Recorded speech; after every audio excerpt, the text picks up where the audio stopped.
கோபால கோபால கோகுல நந்தன கோபால நந்தகுமார நவனித சோர பிருந்தாவனச்சர கோபால கோபால கோபால கோகுல நந்தன கோபால. மத்த களின்று வசுதேவர் தம்முடை சித்தம் பிரியாத தேவகி தன் வயிற்றில் அத்தத்தின் 10 நாள் தோன்றிய அச்சுதன் முத்தமிருந்தவ காணீரே முகிநகையீர் வந்து காணீரே. மத்த களிற்று வசுதேவனு ராஜா தானே. போஜம் அந்தகம் விஷ்ணின்னு 3 நாடு வரிசையா. எல்லாருமே யாதவ சாம்ராஜ்யம். போஜ தேசத்துக்கு அதிபதி தான் கம்சன். விஷ்ணி தேசத்துக்கு அதிபதி தான் வசுதேவர். இவன் என்ன பண்ணினான், தன் ராஜ்யத்தை பெருக்கினுட்டான். அசுரன் இவன், தானே வாழணுங்கிற எண்ணம் உடையவன். பக்கத்து நாடுகள் எல்லாத்தையும் கைப்பற்றி விட்டான். கைப்பற்றி விட்டு வசுதேவரை தன் வீட்டிலேயே தான் கொடுத்ததை சாப்பிட்டு இருக்கிறாப்புல பண்ணிவிட்டான். அப்புறம் பொண்ணை கொடுக்கறான், தேவிகிய கொடுக்கறான். தேவிகி அவனுடைய சகோதரி, சித்தப்பா பொண்ணு. ஒரு கல்யாணத்தையும் பண்ணி வைக்கிறான். நான் தான் வாழ வைக்கிறேன் இவனை அப்படிங்கிறது போல. ஏராளமான ஸ்ரீதனம் பண்ணினான்னு வர்ணிக்கிறார் ஸ்ரீசுகர். என்ன ஸ்ரீதனம், அவன் சொத்தெல்லாம் புடிங்கண்டு இவன் பொண்ணை கொடுத்து விட்டு இவன் பின்னாடி ஏதோ கல்யாணத்துக்குன்னு அது வீடியோ எடுக்கிறதுக்காக வெறும் கூடிய உள்ள ஏதாவது சாமான் இருக்கோ ஆனா பின்னாடி அனுப்பினா இதுக்கு சீர் பண்ணினான்னு பேரா. இப்படி ஸ்ரீதனம் பண்ணினான்கிறான். அப்படிலாம் ஒரு கொப்பு உடையவனார் கூடியவன் அந்த கம்சன். தேவகி வசுதேவர் பெரிய ராஜாவாகவே இருந்தார். அதனால அவர்கிட்ட நிறைய யானைப்படை இருந்துதான். அதை சொல்றாரு ஆழ்வார். மத்த களிற்று வசுதேவர் தம்முடை. இந்த யானைப்படைகளை அடக்கக்கூடிய கஜபதி அத்தகைய வசுதேவருடைய சித்தம் பிரியாத தேவகி. என்னைக்கு மாலையிட்டாளோ தேவகி, என்னைக்கு தாலி கட்டினாரோ வசுதேவர், அன்றைக்கு கிரகப்பிரவேசம் இல்லை, காராகிரக பிரவேசம். அன்று முதல் இன்று வரையிலும் ஒருத்தருக்கு ஒருத்தர் பார்த்துன்னு உட்காந்துருக்க வேண்டிதான் ஜெயிலுக்குள்ளேயே. சித்தம் பிரியாத மட்டிலும் இல்லை, பிரியவே பிரியல. 2 பேரையும் சேர்த்துனா ஒரே ஜெயில போட்டிருக்கான். பிரியவே இல்லையே, பிரிஞ்சதே இல்லை. ஒருத்தருக்கு ஒருத்தர்னா சௌக்கியமா இருந்திருப்பேள். என்ன கல்யாணம் பண்ணிட்டதுனால தானே உங்களுக்கு இந்த கஷ்டம். அது போடி உன்னை கல்யாணம் பண்ணிட்டதுனாலே இல்லை, ஏதோ நான் படுற பாடு என்னுடைய கர்மா இப்படி நேர்ந்தது. என்ன கல்யாணம் பண்ணிட்டதுனால தானே உங்களுக்கு இந்த கஷ்டம்னு சொல்றிய தேவிகி. உன்னை கல்யாணம் பண்ணிட்டதுனால தானே கண்ணன் எனக்கு பிள்ளையானா அப்படின்னு சமாதானம். இவா 2 பேரும் அப்படி பேசின உட்காண்டிருப்பாளா. சித்தம் பிரியாத, கஷ்டப்பட்டாலும் சுகப்பட்டாலும் ஒத்துமை வேண்டாமா சதிபதிகளுக்கு? இப்படி ஒரு கஷ்டப்படும் பொழுது கூட ஒருத்தர் குறை சொல்லாம அப்படி ஒரு பிரியத்தோடு இருக்கக்கூடிய தம்பதிகளாக இருக்கிறார்கள். இவர்களுடைய பிரியமேதான் சேர்த்து வச்சு கண்ணனா பிறந்தான் போலே பிரேமமூர்த்தியாக இருக்கிறான் அவன். தம்முடை சித்தம் பிரியாத தேவகி தன் வயிற்றில், அவளுடைய கர்ப்பத்துல தோன்றினான் அப்படிங்கிறார். கர்ப்பவாசமே இல்லாத பரமாத்மா அவள் கர்ப்பத்துல தோன்றினான் அப்படின்னு சொன்னால் அவளுடைய துக்கத்துக்கு வேறு பரிகாரமே இல்லை அப்படின்னு சொல்ல போறார் பெரியாழ்வார் பின்னாடி. அதனால பிறந்து நின்றே அப்படிங்கிறார். துக்கச் சுடலையை சூழ்ந்து கிடந்தேங்கிற பாசுரத்துல தேவிகையை போல கஷ்டப்பட்டவள் ஒருத்தரும் இல்லையே. மக்கள் அறுவரை கல்விடை மோத இழந்தவள் வயிற்றில். அத்தகைய வயிறாச்சே அது. அந்த வயிறுல எவ்வளவு புண்ணு. ஒவ்வொரு குழந்தையா பறி கொடுத்து கொதிக்கிற வயிற்றுல குளிர்ச்சியா போய் கண்ணன் படுத்துண்டான். தன் வயிற்றில் அப்தத்தின் 10 நாள், ஹஸ்த நட்சத்திரத்தினுடைய 10 நாள் என்று மறைச்சு பேசுறார். அன்றைக்கே சொன்னேன், ஹஸ்தத்திலேந்து எண்ணினா திருவோணம் 10வது நாளா ஆகும். ஹஸ்தத்திலேந்து முதல்ல எண்ணினா ரோகிணி 10வது நாள் ஆகும். ரோகிணி, மிருகசீரிடம், திருவாதுரை, புனர்பூசம், ஆயில்யம், மகம், பூரம், உத்தரம், ஹஸ்தம் அப்படின்னு வரும். அப்படி எண்ணினோமானா 10. ரோகிணி அவனுடைய அவதாரத்துல ஜென்ம நட்சத்திரம்.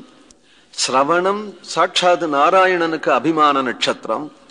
எண்கண்ட 2 நட்சத்திரம். இதனால என்ன தெரிகிறது?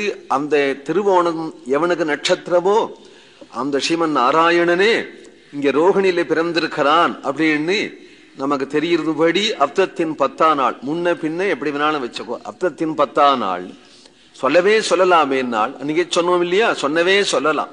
பொதுவா ஜோதிஷ சாஸ்திரப்படி ரோகிணி நட்சத்திரத்துல குழந்தை பிறந்தா மாமனுக்கு ஆகாது அப்படின்னு சொல்லியிருக்கு. அதனால இவன் கம்சன் காதல ரோகிணின்னு சொன்னான். கம்சன் காதல விழுந்துட போறதே, இதெல்லாம் பெரிய பாட்டாச்சே, எல்லாரும் சேவிப்பாளே எங்கேயுமே, அவன் காதல விழுந்துட போறதே, வந்துட போறானே அப்படின்னு கவலை. கம்சன் காலம் எதுவோ ஆழ்வார் காலம் எதுவோ அது நனவில்லையே அவருக்கு, இப்பவே நடக்கிறது அப்படின்னு தானே அவளுக்கு தோன்றது. பிரத்யட்சமிவ தரிசிதம். அத்தத்தின் 10ஆம் நாள் தோன்றிய அச்சுதன் முத்தமிருந்தவ காணீரே, முகிழ்நகையீர் வந்து காணீரே. முத்தம் இருந்தவா காணீரே அப்படின்னு சொன்னா தரிசனீய திகம்பரம். முத்தம் இருந்தவா காணீரே, கிருஷ்ண விக்கிரகத்தை தானே அப்படி பார்க்க முடியும். கோவில்ல போனோம்னா பாக்கி பெருமாளெல்லாம் அப்படி பார்க்க முடியாது. கண்ணன் பால கிருஷ்ணனாக இருக்கிறான் இல்லையா கோவில்ல, அந்த கிருஷ்ணனுக்கு மட்டிலும் பாக்கியெல்லாம் திருமஞ்சனம் பண்ணும்பொழுது வஸ்திரம் கட்டி மறைச்சுதான் திருமஞ்சனம் பண்ணுவா. அதுவும் ஏகாந்த திருமஞ்சனம் பண்ணும்போது திரையே போட்டு விடுவா, யாருமே பார்க்க முடியாது. பார்த்தாலும் ஒரு கால் நேரடியா பார்த்தாலும் அந்த திருமேனியிலேயே வஸ்திரம் இருக்கும். தனியாதான் வஸ்திரம் கட்டணுங்கிற அவசியம் இல்லை, திருமேனியிலேயே வஸ்திரம் இருக்கும். வெண்ணைக்காடும் பிள்ளையாக எந்தெந்த கோவில்கள் எல்லாம் உரி அடிக்கிற கண்ணன் இருக்கிறானோ அவனுக்கு மட்டும் தான் வஸ்திரமே இருக்காது. வஸ்திரம் கட்ட மாட்டா, திருமேனிலேயே வஸ்திரம் கட்ட மாட்டா.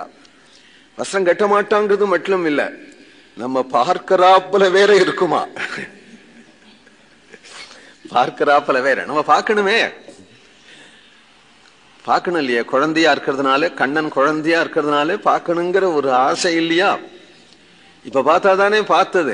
அதனால சின்ன குழந்தைகள்லாம், தளர்நடை நடக்கிற குழந்தைகள்லாம் குளிக்க வரும்போதோ அல்லது துணி கட்டி விட்டாலோ அதுக்கு இடுப்புல நிற்காது. துணியை அவுத்து விட்டு வந்துடும். அவுத்து விட்டு அது வெக்கப்படாது, நம்ம எதுலயே அது பாட்டு வரும். அப்படி வந்ததுன்னா எல்லாருக்கும் பார்க்கணும்னு ஆசையா இருக்கும். அந்த குழந்தைய பார்த்தா அது வெட்கப்படாது. கண்ணனுக்கு கூட ஒரு சமயம் வெட்கம் வந்துடுத்தான். யாரோ ஒரு மாமி என் கண்ணே முத்தம் கொடுடா அப்படின்றதும் வெக்கம் வந்துடுத்தான் அவனுக்கு. வெக்கம் வந்தா இடுப்புல துண்டு கட்டின்னு இருக்கிறான் இல்லையா, வெக்கம் வந்தது. அந்த துண்டை தூக்கி மூஞ்சிய, இடுப்புல கட்டிருக்கிற துண்டை தூக்கி மூஞ்சிய மூடிண்டானா. அப்ப வெக்கத்துக்கு என்ன காரணம்னே தெரியாத பேதை குழவி. பார்க்கறதுக்கு அழகா இருக்கக்கூடியதான ஒரு திருமேனி கண்ணனுடைய திருமேனி தானே. கண்ணன்லயும் குழந்த கண்ணன் தானே கோவில்கள் எல்லாம் அநேகமாய் எழுந்துருள் இருக்கு. ராஜகோபாலனா இருந்தா, ராதாகிருஷ்ணனா இருந்தா வஸ்திரங்கள்லாம் கட்டியிருப்பான். சிசு கண்ணன் தொட்டில்ல படுத்துண்டு பேதை குழவி பிடித்து சுவை துண்ணும் அப்படிங்கிற கண்ணனும் கோவில்கள்ல உண்டு. குழந்தைங்க எல்லாருமே தொடலாம். அதனால அங்க இருக்கக்கூடிய கௌதுக பேரம் முதலிய பெருமாள் எல்லாம் தொடவிட மாட்டா அர்ச்சகாள். இந்த குழந்தை இருக்கானே, இந்த குழந்தை கண்ணனை எல்லார் கையிலையும் கொடுத்து வாங்கி வைப்பா.